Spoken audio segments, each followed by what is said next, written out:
bienvenue. C'est le débrief à vif du match comptant pour la 8e journée de N2, opposant le Sporting Club de Toulon à Martigues avec une défaite. On avait titré dans notre édito du mouvement Azuréor Jamais 203. Et en fait, ce Jamais 203 ne s'est pas confirmé pour le Sporting. Et c'est Greg Poirier, le coach de l'équipe vainqueur, qui nous accompagne. Bonjour Greg et merci d'être présent. Bonjour. Salut Greg. Salut. Ouais. Voilà, donc pour cette émission, c'est Jérôme et Manu qui m'accompagnent. Donc Greg, ton analyse avec quelques heures de sommeil et quelques heures de recul sur cette rencontre.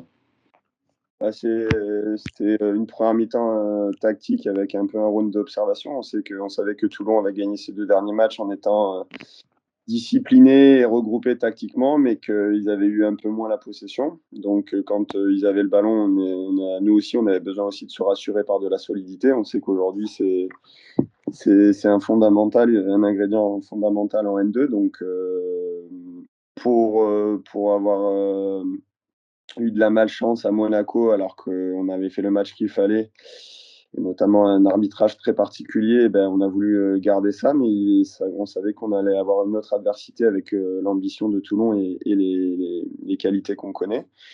Donc sur la première mi-temps, je dirais que les 2 équipes n'ont pas pris de risque, mais on a senti que quand on sortait avec le ballon, on pouvait leur faire mal.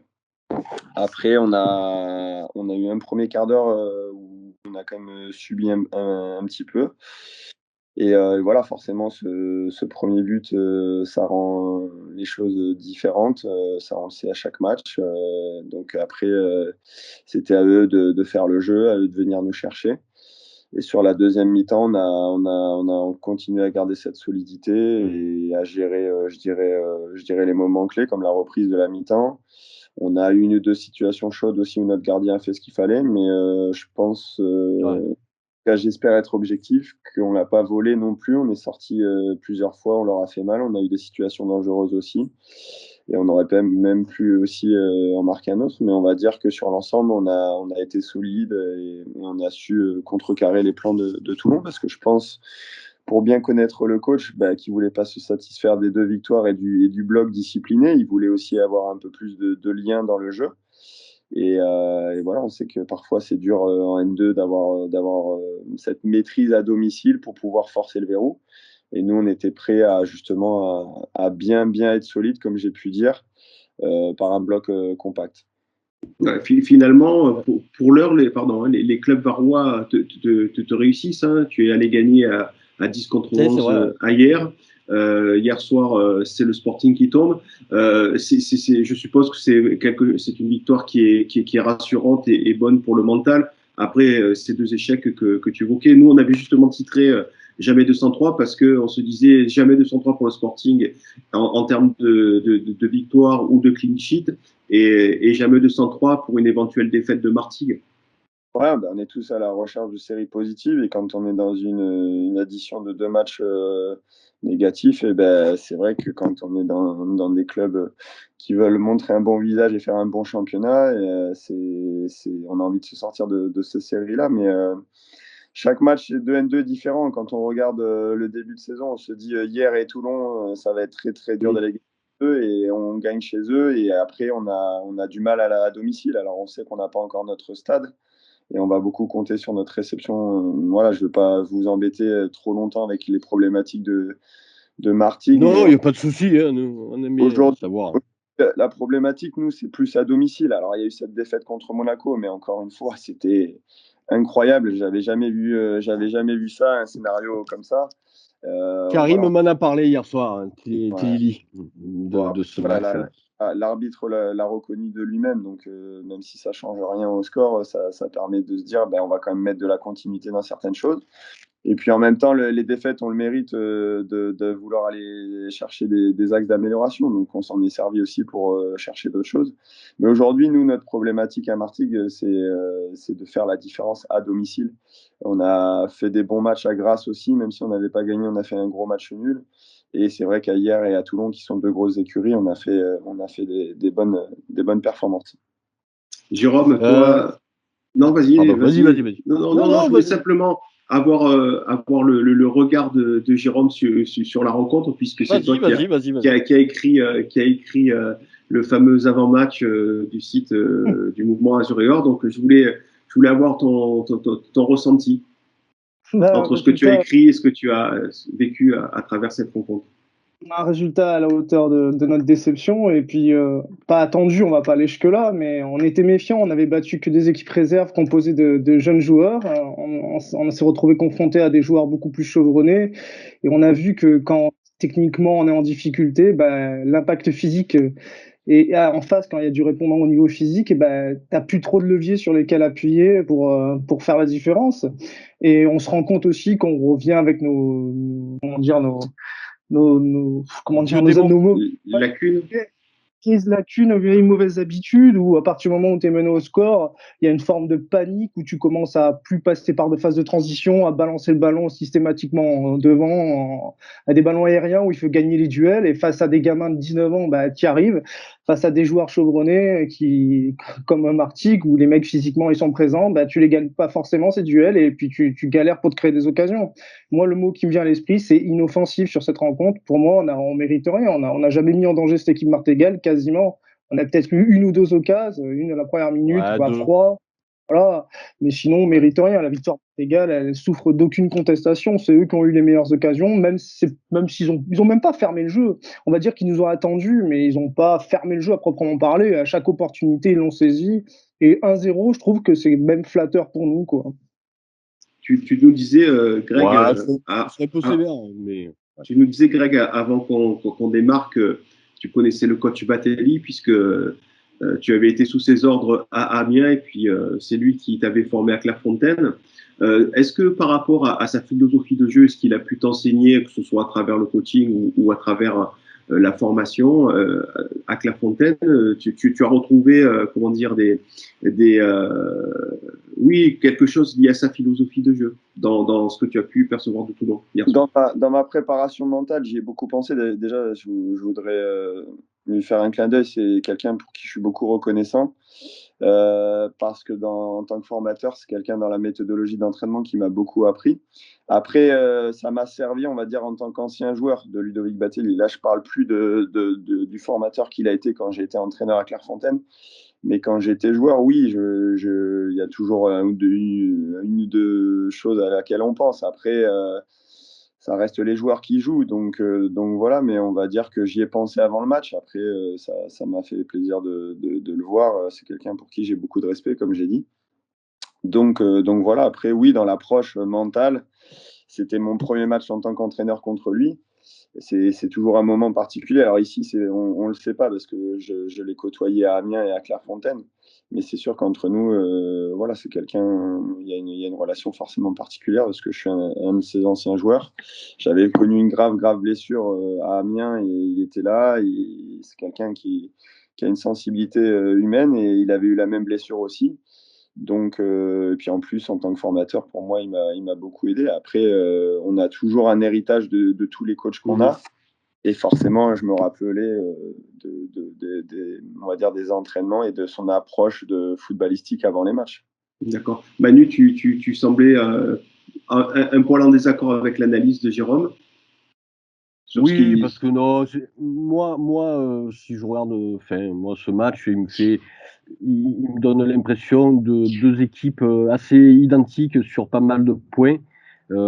Malgré tout, Martigues, on savait, avec ces deux défaites arrivées à Toulon comme ça, évidemment qu'elle viendrait pour se rassurer et donc en perte de confiance. Mais nous, on savait que peut-être, on savait pas justement, mais on se posait la question si on était sorti de crise ou si on était toujours un peu.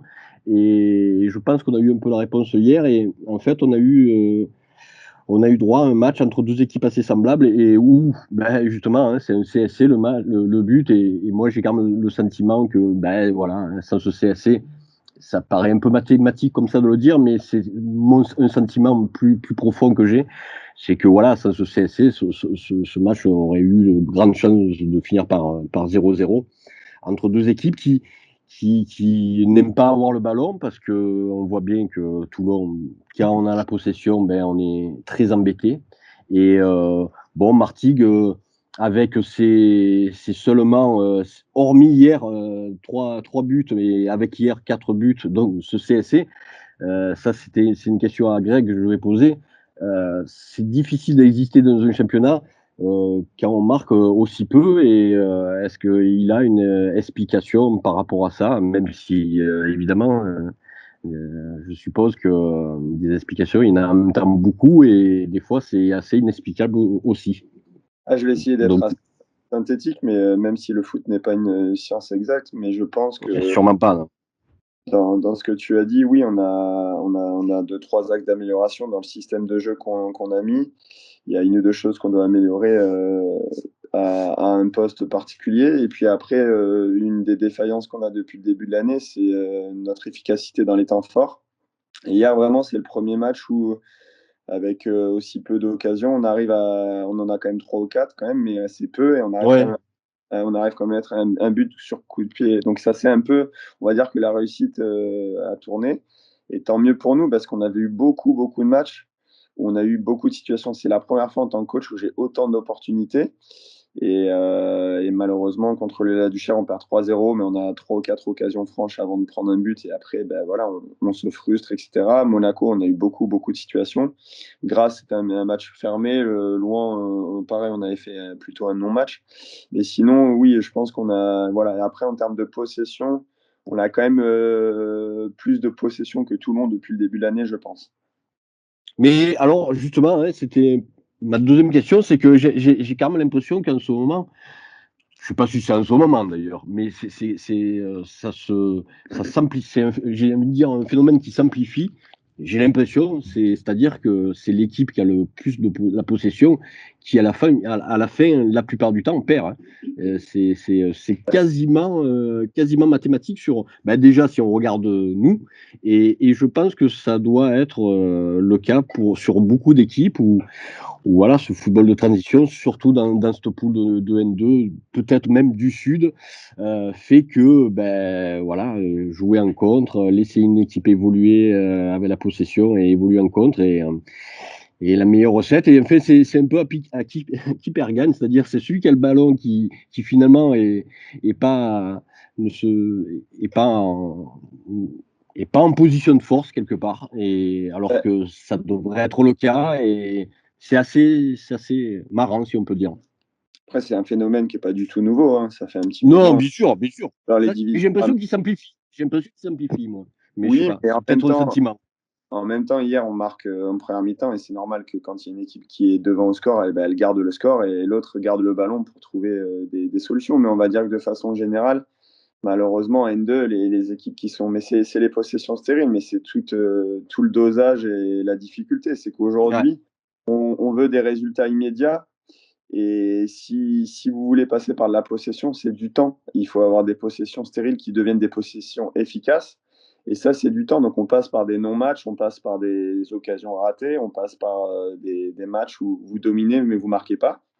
Et aujourd'hui, le football français, on n'a pas de temps. Donc, forcément, on veut de l'immédiat. Et l'immédiat, aujourd'hui, ce qui marche le plus, c'est le football de transition. Parce que voilà, on prend moins de risques, on est solide défensivement et on attend l'erreur de l'adversaire. Donc aujourd'hui, la N2, c'est beaucoup attendre l'erreur de l'adversaire et marquer en contre. Après, moi, j'ai une vision quand même un peu.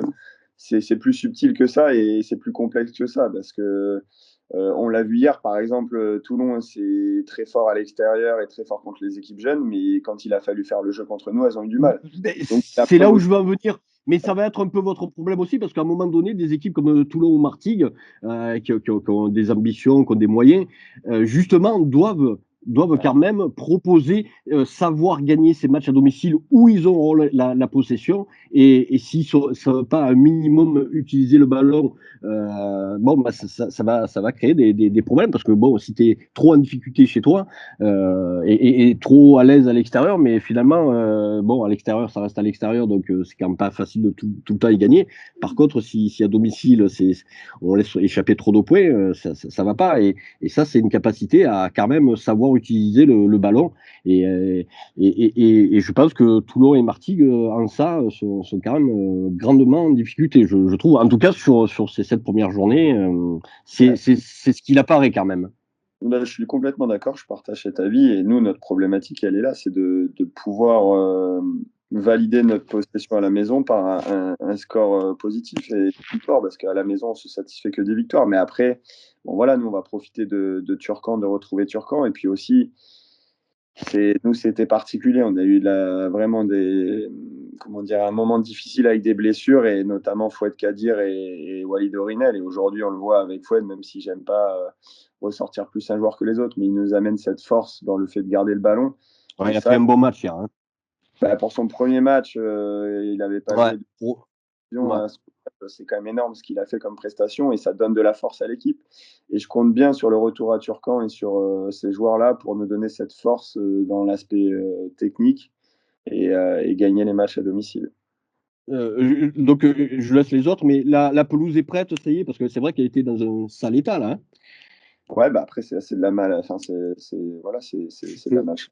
Là, c'est bon, c'est opérationnel, vous allez pouvoir jouer dessus, là. On va pouvoir rejouer à domicile, Tant mieux. et toutes les composantes du club et autour de la ville ont fait du travail pour qu'on puisse rejouer.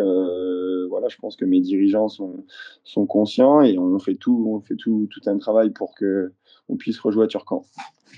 Très bien. Greg, moi, pour vous avoir vu jouer, il y a des individualités qui m'avaient vraiment marqué contre hier. Par exemple, Tiné, qui avait été pour moi monstrueux. J'avais beaucoup aimé aussi Pento, Kadir, bien sûr. Est-ce que la difficulté quand on a de telles individualités, finalement, c'est pas après une période qu'on a connue de 18 mois où il y a peu ou pas de foot, le plus compliqué, c'est pas de réussir à créer rapidement, à faire en sorte que la mayonnaise prenne rapidement.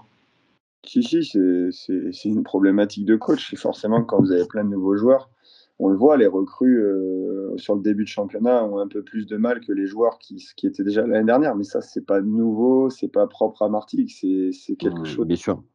Non, mais est-ce que c'est pas plus compliqué justement après cette période de 18 mois qu'on a connue, où on a eu un championnat stoppé au mois de mars, l'année suivante au bout de 9 journées?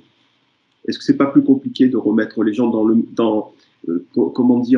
un état d'esprit de compétition, au-delà de l'état plaisir de reprendre le foot? Non, je pense que l'état d'esprit de cohésion, il le retrouve assez vite, mais on peut voir aussi que le début de championnat est moyen pour les écuries qui ont eu beaucoup d'arrivées, beaucoup de changements. Oui. Et à l'inverse, Grasse et Louhans sont partis très forts parce qu'ils ont ce vécu. Et c'est vrai que le Covid, il y a eu de l'inactivité, mais ces joueurs-là ont continué de s'entraîner ensemble. Ça fait des années, même comme Grasse, qui connaît bien. Donc c'est normal qu'on ait tous un peu du retard par rapport à ça. Ça fait partie, c'est des choses naturelles. C'est entre autres pour ça qu'on avait mis dans nos favoris pour cette saison Grasse, effectivement. Ouais. Voilà, des équipes comme ça qui connaissent une certaine stabilité. Pour revenir au match, Jérôme, suite à ce que tu entends des propos de Greg, ça évoque des choses supplémentaires par rapport à ce que tu as pu vivre de ce match? J'ai une question à lui poser aussi. Il nous explique que les recrues, c'est toujours plus compliqué pour que les joueurs qui sont déjà au club pour rentrer dans le moule, etc., pour rentrer dans le collectif. Et quand on a des joueurs qui sont recrutés mi-septembre, c'est d'autant plus dur aussi, alors j'imagine. Plus les joueurs sont recrutés tard, plus c'est compliqué. Parce que je vous parle de ça parce qu'à Toulon, ils viennent d'arriver, les mecs. Donc forcément, après un mois de compétition, c'est encore d'autres. C'est pas fini, et il y en a encore qui vont arriver. Et d'autres partir. Ouais, après, c'est une discussion intelligente que doivent avoir les dirigeants. S'il y a des manques qui sont criants, c'est sûr que même si c'est jamais trop tard, donc il faut les faire quand même. Maintenant, c'est sûr que comme ça, c'est mathématique. Vous dites septembre par rapport à juillet, forcément, vous perdez 2 mois et la préparation athlétique et l'intégration. Ça, c'est sûr et certain que ça peut se payer. Maintenant, s'ils ont jugé qu'ils pouvaient améliorer l'équipe par un recrutement tardif, c'est une discussion, je pense, raisonnée qu'ils ont dû avoir entre dirigeants et staff. Ça a été plus dans l'urgence, mais oui, bon, sur leur CV, les nouvelles recrues sont intéressantes, c'est un fait, mais n'empêche que il va y avoir forcément un retard à l'allumage. On l'a vu hier, notamment avec le latéral Diop, qui a fait une première mi-temps incroyable, mais forcément pas de prépa, et en deuxième mi-temps, on l'a plus vu du tout, quoi. Mais Ouais. ça va être le cas de la plupart des recrues, de toute façon, donc on le sait.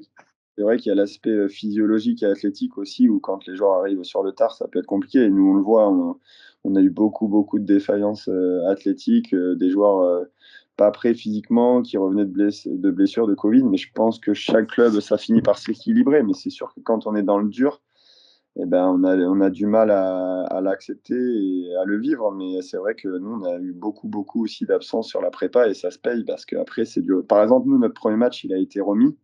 Et ça nous fait beaucoup de choses. Parce qu'on a eu des cas Covid, mais du coup, le deuxième match, on a joué contre une équipe réserve pro qui était en jambes. Lyon, c'est des jeunes qui se sont pas arrêtés pendant le Covid.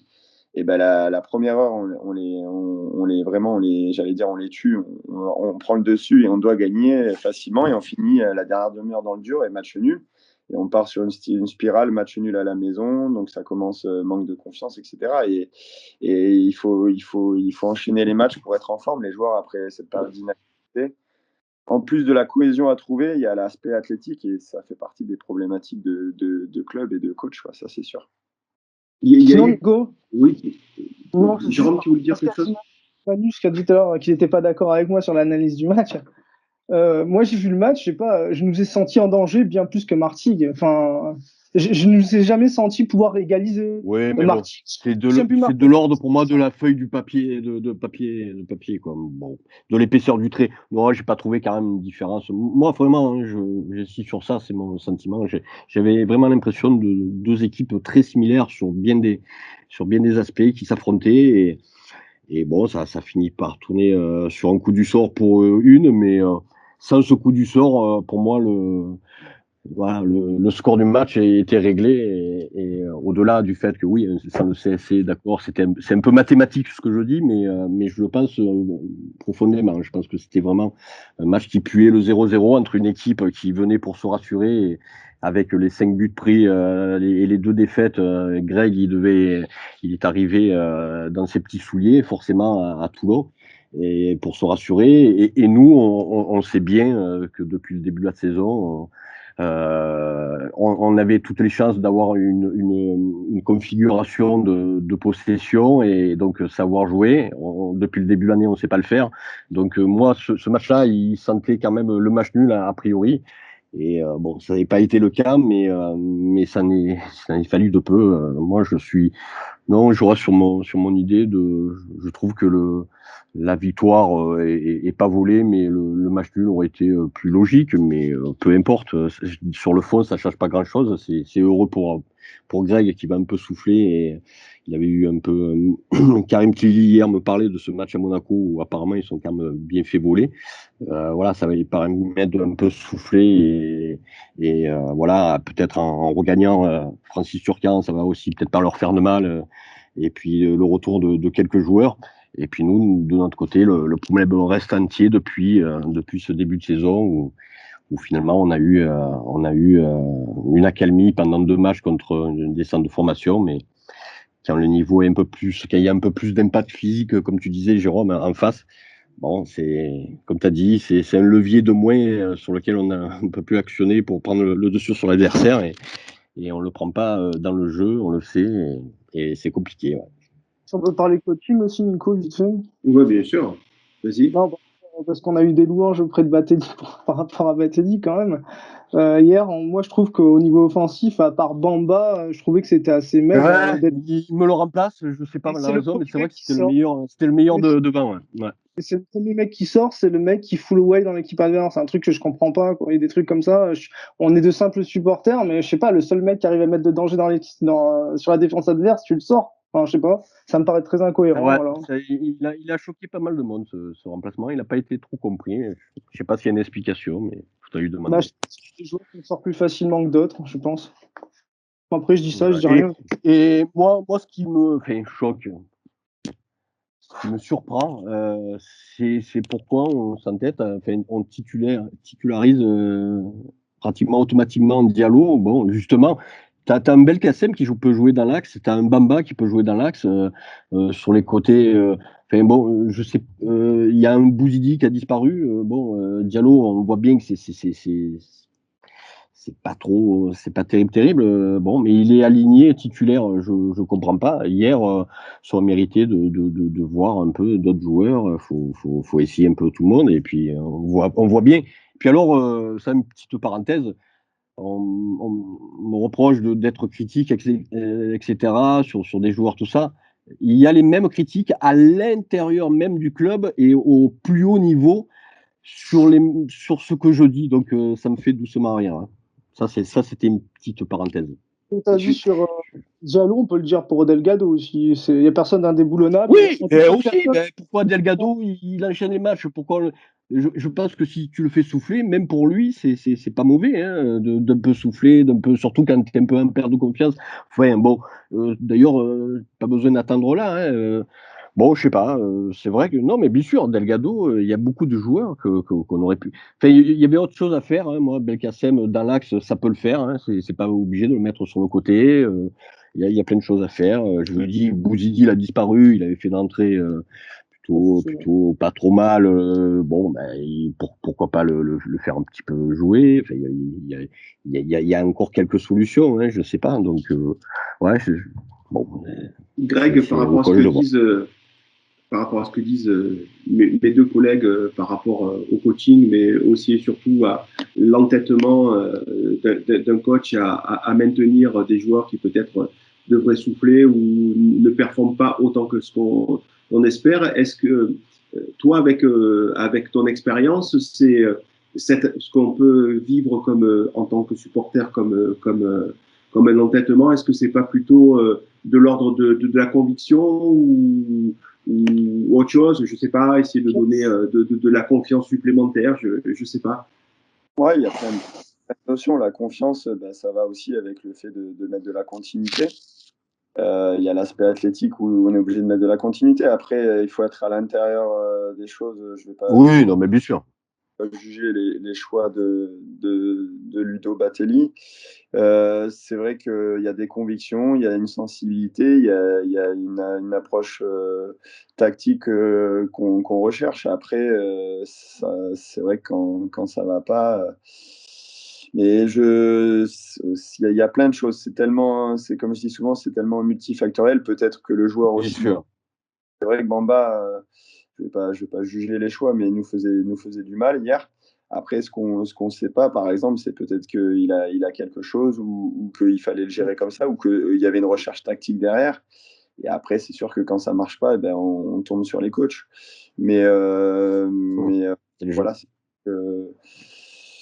c'est pas beau, c'est pas propre à Toulon. Quand on perd, on remet toujours un peu en question les choix. Ah, bien sûr, bien sûr. C'est la passion, c'est normal.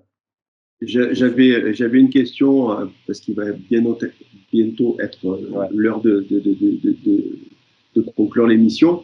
Yannis Zouaoui, tu as un peu discuté avec lui de ce match. Est-ce que c'était quelque chose de particulier pour lui qui a vécu de belles et un peu moins belles saisons avec le Sporting? Ouais, j'ai dû discuter 2 fois sur le match avec lui dans la semaine, une fois très brièvement sur l'équipe de Toulon et on va dire, sur Martigues, sur notre rendez-vous avant de partir sur Toulon, je lui ai dit de penser d'abord au jeu et à sa prestation. Je savais qu'il aurait beaucoup de motivation. Beau match d'ailleurs de Ouais, il Yannis a hier. fait un bon Très beau match match. Ouais. et donc voilà, non, je suis très content de sa prestation. Malgré tout, il est influent sur le score aussi puisque le corner est tiré par Yanis. Non, il a fait son match et oui, on en a parlé, même si on n'est pas. Si l'objectif c'était de rester concentré sur sa performance, mais c'est quelqu'un qui avait beaucoup de motivation, je pense, hier, mais c'est normal, c'est logique. La semaine prochaine, c'est la Coupe de France. Est-ce qu'après une victoire à l'extérieur en championnat, c'est une bonne chose d'enchaîner sur ce type de compétition ou tu aurais préféré que ce soit une journée supplémentaire de championnat qui s'enchaîne derrière? Là, je trouve que le championnat, il a été mieux fait que les autres années. Il y avait trop de coupures très rapidement. Là, on a quand même un enchaînement de 7 matchs. C'est intéressant, je trouve, pour la continuité. Ouais, ouais. La N2 reste un champion. C'est la crise Covid qui veut ça, hein, ouais. Sûrement. Tant mieux s'ils ont pris des bonnes décisions Bien sûr. avec cette période malheureuse. Mais en tout cas, d'avoir la continuité, c'est ce qui nous manquait en N2. Je trouvais qu'on s'arrêtait trop souvent. Et là, forcément, on va rentrer dans une période où toutes les 2-3 semaines, il y a un peu de Coupe de France. Mais le calendrier a quand même mieux fait. Nous, on va rejouer Grasse, donc c'est un match de N2 qui nous attend. Mais c'est vrai que non, ça fait du bien, ça met un peu de fraîcheur, je pense, de partir sur la coupe. Ça dépend la dynamique dans laquelle on est. Ouais. Pour conclure, Jérôme, Manu, un dernier mot. Moi, vas-y, Jérôme. Samedi prochain, donc, on reçoit en Doom, c'est ça, en Coupe de France. Ouais. On va essayer de reprendre confiance face à une équipe un peu moins, d'une division inférieure. Un mauvais résultat, je sais pas quel impact ça pourra avoir. On a Westphal suspendu, je crois que c'est ça. Ouais. Bon, écoute, une petite récréation avant de reprendre la principale compétition où on a la vraie ambition. On a toujours ambition de monter. En tout cas, je sais pas, en tant que supporter du Sporting, c'est un peu la seule ambition qu'on doit avoir. Donc on verra à Marignane. Moi, la Coupe de France, pour moi, c'est secondaire. Manu. Ouais, je profite de redire à Greg Poirier que j'étais un Poirier aficionados depuis quelques années, où je le suivais de son parcours avec attention. Et comme j'ai dit, j'ai un peu regretté voilà, ces deux expériences, même s'il a expliqué, hein, mais notamment la dernière.